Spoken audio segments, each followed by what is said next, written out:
तीन वैज्ञानिकों का जो वर्गीकरण था वो हमने देख लिया था। एक वैज्ञानिक हमारा और बच गया था, वो था कैरोलस लिनियस। वो भाई साहब था कैरोलस लिनियस। कौन था लाला? Carolus Linnaeus. अरे बच्चा कौन था? चौथे नंबर का जो था वो था कैरोलस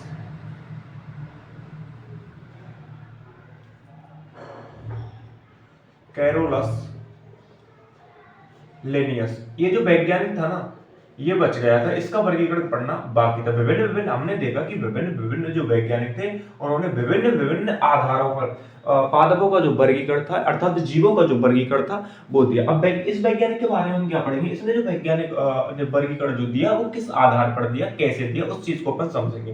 लाला कैरोलस लिनियस जो वैज्ञानिक भाई साहब हैं, इनको इनको मैंने पहले बताया था, इनको वर्गीकरण का, अरे बच्चा किसका, वर्गीकरण का क्या कहा जाता है? पिता। वर्गीकरण का पिता कहा जाता है। कैरोलस लिनियस जो वैज्ञानिक भाई साहब है, इनको वर्गीकरण का क्या कहा जाता है? पिता कहा जाता है। पहली जो बात आती है। दूसरी बात आती है कि इन्होंने इन्होंने जीवों का जो वर्गीकरण था, जीवों का वर्गीकरण कहने से मतलब है पादपों का वर्गीकरण, क्योंकि पादप भी तो एक जीव है। जीव किसे कहते हैं? जिनमें जीवन पाया जाता है, जिनमें जनन की प्रोसेस होती है, जिनमें उपापचय क्रिया होती है, जिनमें पोषण हो रहा है, उन सभी को अपन जीव कहते हैं। तो इन्होंने जीवों का जो वर्गीकरण है, जीवों का वर्गीकरण, अरे बच्चा क्या, जीवों का जो वर्गीकरण था वो पुष्पीय लक्षणों के आधार पर, पुष्पीय अर्थात पादपों का जो वर्गीकरण दिया वो पुष्पीय लक्षणों के आधार पर किया। पुष्पीय लक्षणों के आधार पर और जॉनडरे वैज्ञानिक भाई साहब ने कैसे किया? और पादपों को चार भागों में बांट दिया, शाख, उपझाड़ी और झाड़ी और वृक्ष, उस हिसाब से अपन देख रहे थे। तो लक्षणों के आधार पर दिया। और इन्होंने बच्चा और इन्होंने अपने वर्गीकरण का जो विवरण था ना, अपने वर्गीकरण का विवरण, और इन्होंने अपने वर्गीकरण का जो विवरण था वो जेनेरा, इनकी एक पुस्तक थी जेनेरा प्लांटेरम।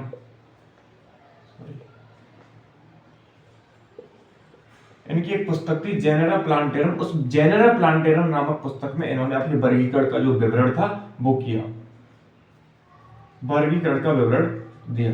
और लगा हमने इतनी सी बात पढ़ी कि ये जो वैज्ञानिक भाई साहब हैं, इन्होंने वर्गीकरण का पिता कहा जाता है इनको, और इन्होंने जीवों का जो वर्गीकरण था वो पुष्पीय लक्षणों के आधार पर दिया। पुष्पीय लक्षणों के आधार पर इन्होंने जब दिया तो, और इन्होंने जो विवरण था, क्या विवरण था? वर्गीकरण का जो विवरण था, इन्होंने जो वर्गीकरण दिया, उनको एक पुस्तक थी, इनकी एक पुस्तक थी जेनेरा प्लांटेरम। उस जेनेरा प्लांटेरम पुस्तक में इन्होंने अपने वर्गीकरण का विवरण दे दिया।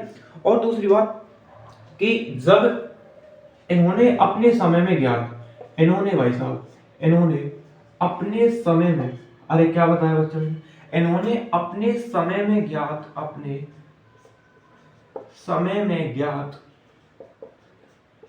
जीवों के लिए ऐसे लिखना, जीवों के लिए बच्चा आपकी एनसीईआरटी में शब्द दे रखा है द्विजगत। अरे बच्चा क्या दे रखा है? द्विजगत पद्धति प्रस्तुत की। कौन सी पद्धति प्रस्तुत की? द्विजगत पद्धति प्रस्तुत की। आपकी एनसीईआरटी में शब्द दे रखा है द्विजगत, और इन्होंने अपने समय में ज्ञात जीवों के लिए द्विजगत पद्धति प्रस्तुत की। द्विजगत पद्धति प्रस्तुत की। और द्विजगत पद्धति के अनुसार क्या था बच्चा? द्विजगत पद्धति का मतलब है दो जगत। द्वि का मतलब दो काट लो, जगत का मतलब जगत, यानी दो जगत है इस पद्धति में, तो द्विजगत हो गया। और दो जगत कौन कौन से? द्विजगत पद्धति में दो जगत, द्विजगत पद्धति में बच्चा, किस पद्धति में? द्विजगत पद्धति में दो जगत होते हैं। कितने जगत होते हैं? दो जगत होते हैं। इतनी सी बात आपने डन की। इतनी सी बात जब डन की तो कौन कौन से जगत होते हैं? एक तो होता है बच्चा पादप जगत, लाला पादप जगत, एक तो होता है पादप जगत। दूसरी जो बात आती है, दूसरा जो होता है वो होता है जंतु जगत। दूसरा जो होता है जंतु जगत, दूसरा जो होता है जंतु जगत, दूसरा जो होता है वो होता है जंतु जगत। तो पादप जगत और जंतु जगत दो जगत हैं। अब पादप जगत और जंतु जगत के बारे में अपन पढ़ेंगे कि पादप जगत क्या है और जंतु जगत क्या है। तो कैरोलस लिन्नेस की जो भाई साहब की जो कहानी है उसमें हम इतना पढ़ते हैं कि इनको वर्गीकरण का क्या कहा, वर्गीकरण का क्या कहा जाता है, पिता कहा जाता है। और इन्होंने जीवों का जो वर्गीकरण था वो पुष्पीय लक्षणों के आधार पर दिया। इन्होंने अपने वर्गीकरण का जो विवरण था वो जेनेरा प्लांटेरम में दिया। और अपने समय में ज्ञात जीवों को इन्होंने जीवों के लिए इन्होंने द्विजगत पद्धति का विकास किया, प्रस्तुत की। द्विजगत पद्धति में क्या था कि जीवों को दो जगतों में बांट दिया था, एक तो पादप जगत और दूसरे थे जंतु जगत। इतनी सी बात जब आपकी डन हुई, इतनी सी बात जब आपकी डन हुई तो फर्स्ट जो हेडिंग आएगी वो आएगी पादप जगत। पादप जगत क्या है इसके बारे में अपन पढ़ेंगे। ठीक है भाई, पादप जगत के बारे में अपन पढ़ेंगे कि पादप जगत में कैसे जीव आते हैं, उनके लक्षण क्या है, उनमें मतलब क्या क्या सिस्टम उनमें हो रहा है, उस चीज को अपन देखेंगे। और पादपों में आपको पता है क्लोरोफिल की उपस्थिति पाई जाती है। भाई पादप अपना भोजन स्वयं बना लेते हैं, हाँ है ना। पेड़ पौधे अपना भोजन स्वयं ही तो बनाते हैं। पेड़ पौधे अपना भोजन स्वयं क्यों बना पाते हैं? क्योंकि वो प्रकाश संश्लेषण की क्रिया करते हैं। और प्रकाश संश्लेषण की क्रिया वो क्यों कर पाते हैं? क्योंकि उनमें क्लोरोफिल पाया जाता है। इतनी सी बात आपने डन की। तो हम पढ़ेंगे पादप जगत। जो फर्स्ट जो हमारी हेडिंग आएगी इसमें वो आएगी पादप जगत। अब बच्चा पादप जगत क्या है? अपन ने जीव जगत पढ़ लिया था और जीव जगत में हमने क्या देखा, पादप भी पाए जा रहे हैं, जंतु भी पाए जा रहे हैं। और अब पादप जगत क्या है और जंतु जगत क्या है, तो उसको हम पढ़ेंगे। देखिए पादप जगत में आने वाले जो पादप जो जगत है इसमें आने वाले जो जीव हैं, हम कह सकते हैं एक तरीका से जो जीव हैं उनमें क्लोरोफिल उपस्थित होता है। क्या उपस्थित होता है? पादप जगत में आने वाले या पादप जगत के जीवों में, पादप जगत के बच्चा पादप जगत के जीवों में, पादप जगत के जीवों में, पादप जगत के जीवों में क्लोरोफिल पाया जाता है। क्लोरोफिल क्या होता है बच्चा? क्या होता है? जिसके द्वारा हरा आया ना, पत्ती हरे कलर की क्यों होती है? उनमें कौन सा वर्धक पाया उनमें वर्धक कौन सा पाया जाता है बच्चा? क्लोरोफिल के कारण होती है हरे रंग की, हाँ है ना। और वो हरे होने के कारण ही प्रकाश संश्लेषण की क्रिया कर पाती है क्लोरोफिल के। तो पादप जगत के जीवों में क्लोरोफिल की क्या पाई जाती है? उपस्थिति। क्लोरोफिल की उपस्थिति पाई जाती है। तो पादप जगत के जो जीव होते हैं उनमें क्लोरोफिल की उपस्थिति पाई जाती है, पहली बात। दूसरी बात कि क्लोरोफिल पाए जाने के कारण, अरे बच्चे किस पाए जाने के कारण, दूसरी बात क्या आती है कि क्लोरोफिल पाए जाने के कारण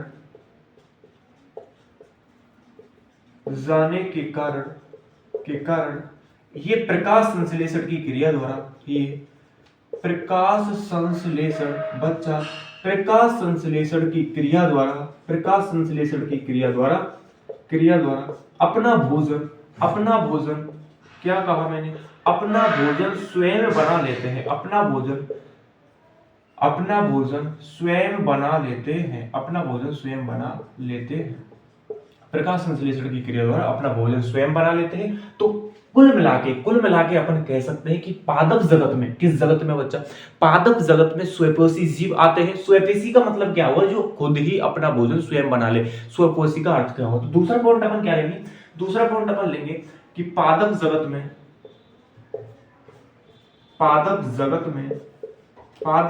में स्वयंपोषी जीव आते हैं। स्वयंपोषी जीव आते हैं। पादप जगत में कौन से जीव आते हैं बच्चा? स्वयंपोषी जीव आते हैं। पादप जगत के जीव जो होते हैं वो स्वयंपोषी होते हैं। इतनी सी बात आप लिख लो। दूसरी बात कि इस जगत के जो जीव होते हैं ना, इस जगत के जीव स्थानबद्ध होते हैं। स्थानबद्ध का मतलब आपने समझा? स्थानबद्ध होते हैं, अर्थात स्थानबद्ध का मतलब है अर्थात एक जगह पर होते हैं, यानी कि चलते नहीं है, अर्थात गति नहीं कर सकते। कुल मिला के यार गति नहीं कर सकते। लाला एक पादप ऐसा भी होता है जो गति करता है। तो मैं कॉमन बोल रहा हूं, ऐसा नहीं कि भाई सभी पादप, मतलब ज्यादातर जो पादप होते हैं वो गति नहीं करते, स्थानबद्ध होते हैं, अपनी जगह पर स्थिर रहते हैं। एक पादप है ऐसा, मैं नाम ध्यान बोल रहा हूं, जो अब गति करता है। एक वर्ष में वो इतना चला गया, ऐसे गति करता है एक पादप। तो अब मैं उस पादप को आप छोड़िए, आप 11th जो लेवल पर पढ़ते हैं, जो इतनी सी बात पढ़ते हैं, वो एक अपर लेवल की बात पहुंच जाती है। इस जगत के जीव जो होते हैं वो स्थानबद्ध होते हैं। लगा दूसरी जो बात आती है, इस जगत के जीव जो होते हैं, इस जगत के जीव, इस जगत के जो जीव होते हैं ना बच्चा, इस जगत के जीव जनन क्रिया करने के लिए, जनन इस जगत के जीव जनन क्रिया करने के लिए, इस जगत के जो जीव होते हैं वो जनन क्रिया करने के लिए, जनन क्रिया करने के लिए, जनन क्रिया करने के लिए इस जगत के इस जगत के जीवों को, ऐसे रखो, इस जगत के जीवों को यहां लिख दो आप, जनन, समझ जाना है। जनन क्रिया करने के लिए संकरण की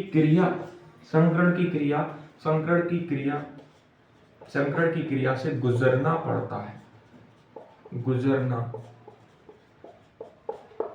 पड़ता है। तो इस जगत के जीवों को जनन करने के लिए संकरण की क्रिया से गुजरना पड़ता है। संकरण की प्रोसेस जो होती है उससे गुजरना पड़ता है इस जगत के जीवों को। और किस जगत के जीवों को बचा? पादप जगत के जीवों को। दूसरी बात हम क्या पढ़ते हैं कि इस जगत के जीवों में, दूसरी बात पढ़ते हैं कि इस जगत के जो जीव होते हैं बच्चा, इस जगत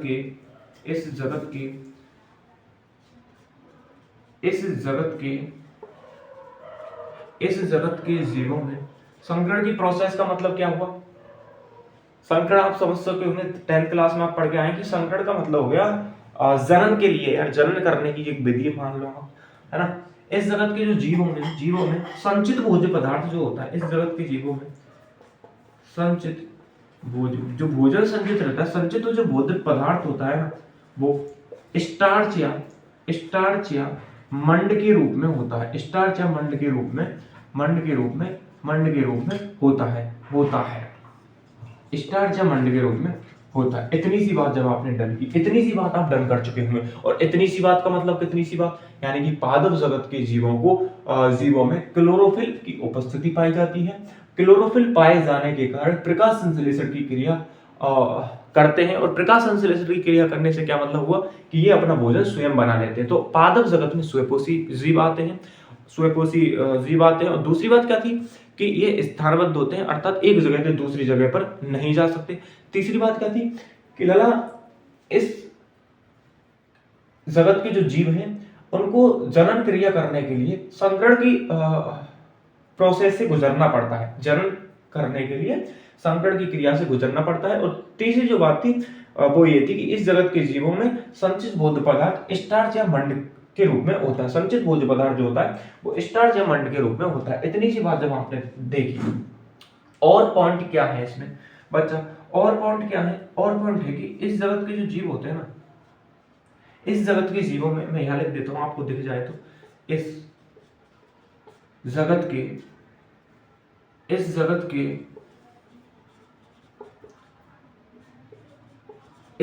जीवों में क्या होता है?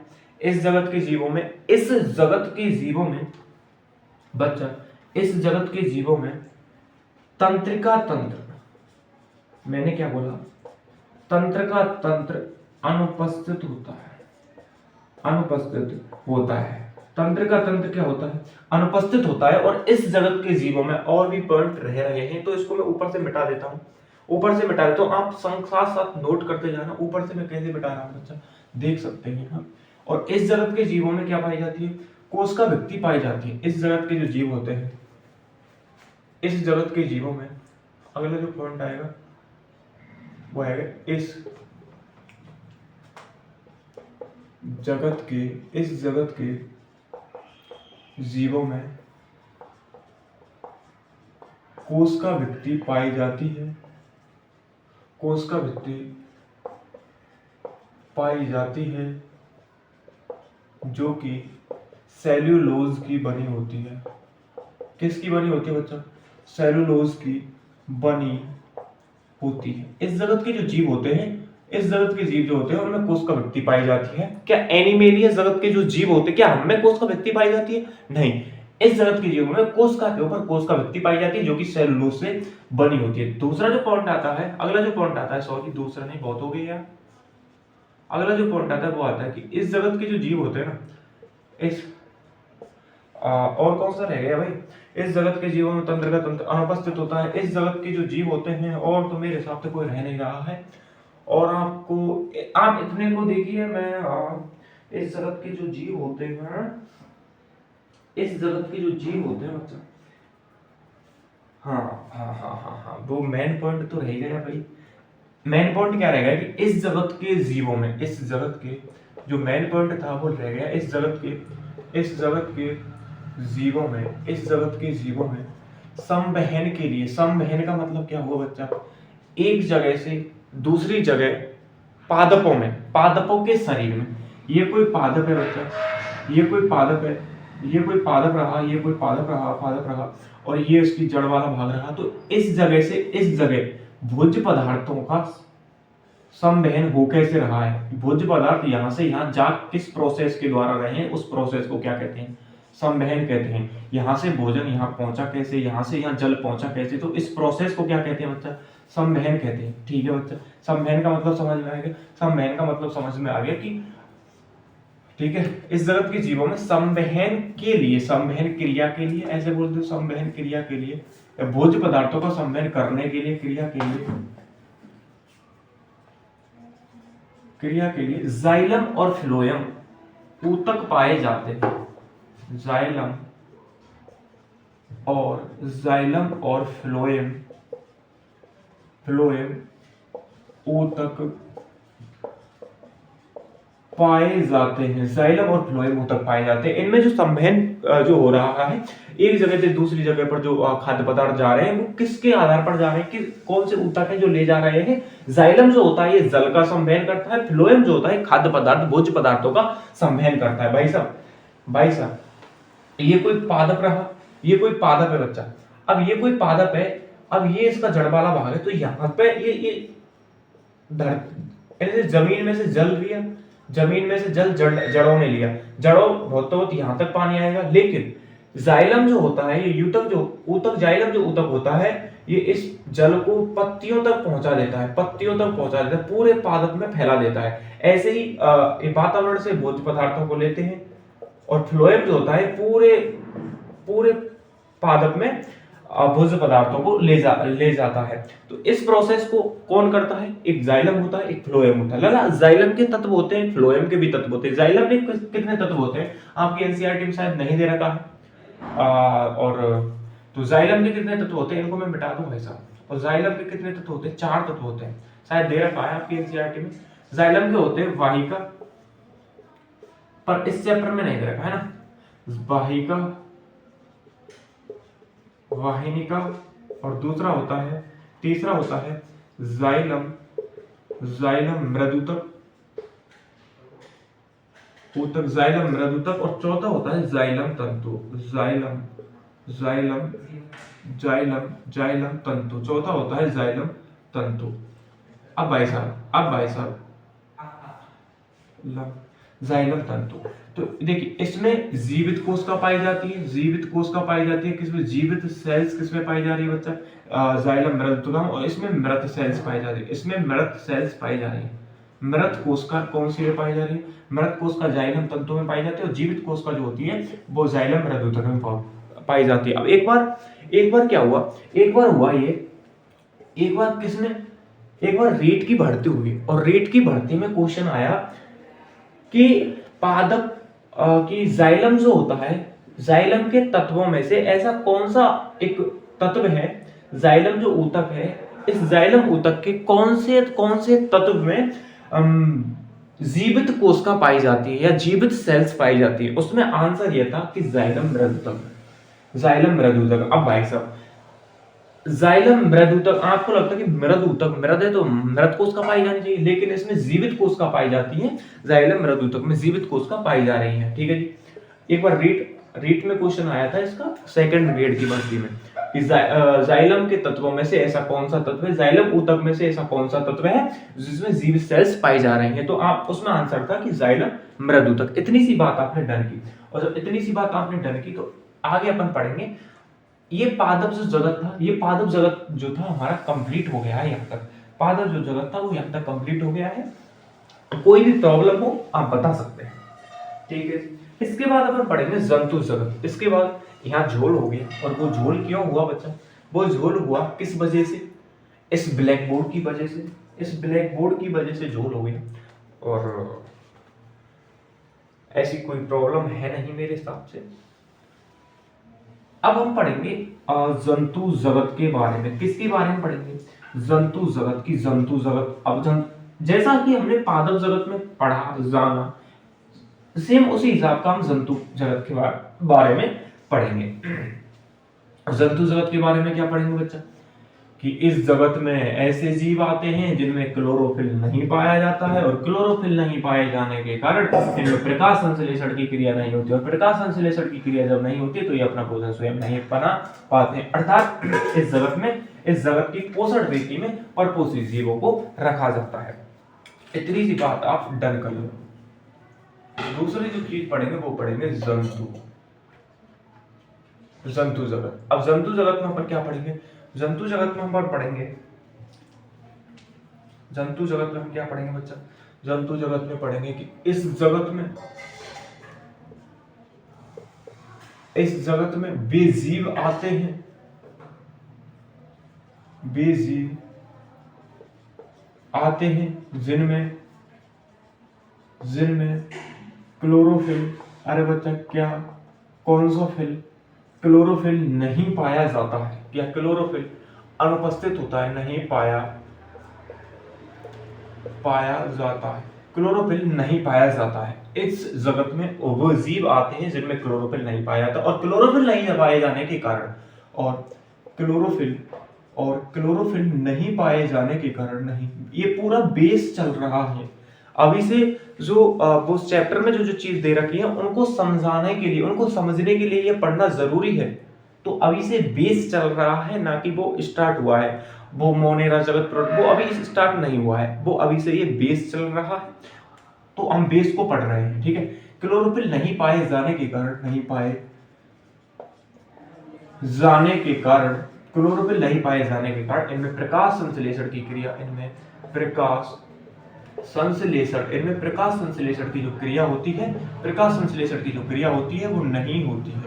प्रकाश संश्लेषण की क्रिया नहीं होती, और प्रकाश संश्लेषण की क्रिया जब नहीं होती है तो ये अपना भोजन स्वयं नहीं बना पाती, ये अपना भोजन स्वयं नहीं बना पाते हैं, ये अपना भोजन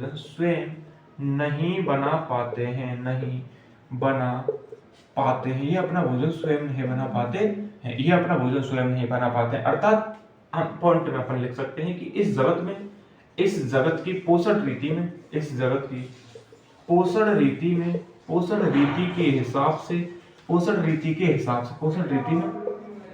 परपोषी जीवों को रखा जाता है। परपोषी जीव आते हैं। इस जगत की पोषण रीति क्या कहती है, कि इस जगत में परपोषी जीव आते हैं। इतनी सी बात आप देखिए। इतनी सी बात में कोई डाउट आपको, इतनी सी बात में क्या डाउट लग रहा है, नहीं लगना चाहिए बच्चा।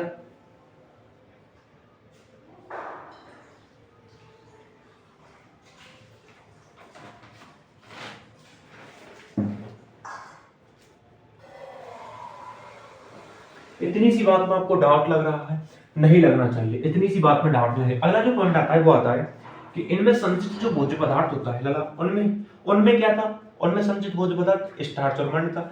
इनमें हम संचित भोज्य पदार्थ अगर पढ़ेंगे तो इनमें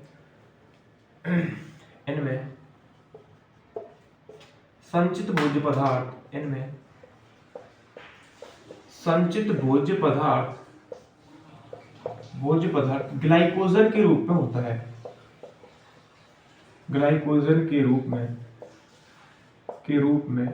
होता है। आपने देखा होगा अभी संचित भोज्य पदार्थ ग्लाइकोजन के रूप में होने से क्या अर्थ है भाई, हमारा जो भोजन है, हम खाना खाते हैं, खाना अपन ने खाया, खाना पच गया, लेकिन खाने का कुछ परसेंट जो भाग होता है हमारे शरीर में स्टोर कर लिया जाता है। और वो स्टोर क्यों किया जाता है कि बाय द वे हम, जैसे आपने एक चीज देखी होगी, हम 2-3 दिन तक बिना खाना खाए भी रह सकते हैं। तो क्यों रह सकते हैं, क्योंकि हमारे शरीर में स्टोर होता है ग्लाइकोजन के रूप में भोजन। तो वो थोड़ा सा एनर्जी वेस्ट होती है। जब हम खाना नहीं खाते हैं तो एनर्जी तो चाहिए, और एनर्जी चाहिए और वो एनर्जी कहाँ से मिलती है? ग्लाइकोजन से मिलती है। भोजन हमारा शरीर जो होता है वो ग्लाइकोजन से एनर्जी लेता रहता है, भोजन के रूप में एनर्जी लेता रहता है। हम काम बिना खाना खाए हुए भी काम करते रहते हैं। इतनी सी बात आप देख लीजिए। जब इतनी सी बात आपने देखी, इतनी सी बात आपने देखी, जैसे कि ऊँट रहता है यार, 7 दिन तक वो पानी पिए बगैर रह सकता है। क्यों रह सकता है? क्योंकि उसमें स्टोर होता है, स्टोर के हिसाब से वो रह सकता है। अगली जो बात आती है वो आती है अगली बात क्या आती है कि इनमें कोशिका व्यक्ति का क्या पाया जाता है? इनमें कोशिका व्यक्ति का अभाव पाया जाता है। अर्थात इनमें कोशिका व्यक्ति, अभाव नहीं कह सकते यार, इनमें कोशिका व्यक्ति की अनुपस्थिति होती है, ऐसे बोल देते हैं ना। अभाव का अर्थ क्या हुआ? अभाव का अर्थ तो अलग हो गया ना। इनमें कोशिका व्यक्ति की अनुपस्थिति होती है। कोशिका व्यक्ति की क्या होती है? अनुपस्थिति होती है, अर्थात इनमें कोशिका व्यक्ति नहीं पाई जाती है। ठीक है। दूसरी बात क्या आती है? दूसरी जो बात आती है वो आती है कि इनमें, और मैं क्या लिखा कि उनमें हमने क्या लिखा कि इनमें तंत्रिका तंत्र नहीं पाया जाता, लेकिन इनमें हम क्या लिखे? इनमें विकसित तंत्रिका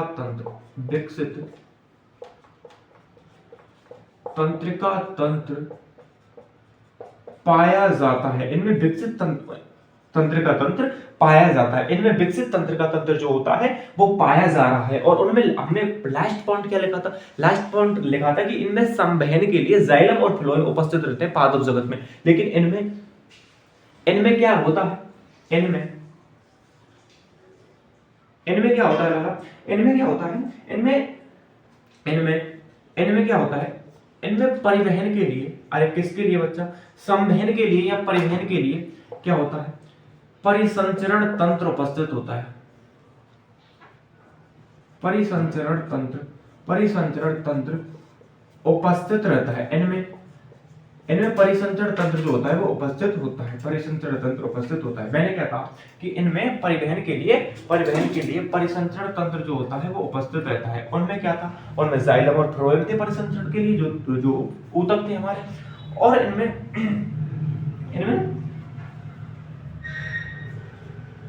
इसके बाद अपन क्या पढ़ते हैं? और इनमें एक पॉइंट शायद नहीं है, इतना हम पढ़ते हैं इसमें जंतु जगत में। इतनी सी बात आपकी, इस जगत में बेजीव आते हैं जिनमें क्लोरोफिल नहीं पाया जाता। क्लोरोफिल नहीं पाए जाने के कारण इनमें प्रकाश संश्लेषण की क्रिया नहीं हो पाती, और प्रकाश संश्लेषण की क्रिया जब नहीं होती है तो ये भोजन स्वयं नहीं बना पाते। इसमें परपोषी जीव आते हैं और इनमें संचित भोज्य पदार्थ जो होता है वो ग्लाइकोजन के रूप में होता है। इनमें कोशिका व्यक्ति की अनुपस्थिति होती है। इनमें विकसित तंत्रिका तंत्र पाया जाता है। इनमें परिवहन के लिए परिसंचरण तंत्र उपस्थित होता है। एक पॉइंट आप लिख सकते हैं कि ये पोषण के